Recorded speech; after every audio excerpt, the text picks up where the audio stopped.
Hello guys, first day pala to sa Tabo sa BITIC. No, so 3 days daw yung event nila guys. May mga sports ngayon, wala pa. Games pa ngayon, no. Mga games nila diyan.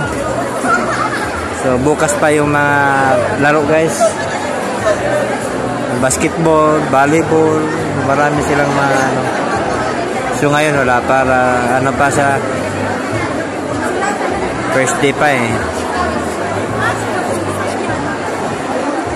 Ayan guys, para tayong mapanood dito basketball.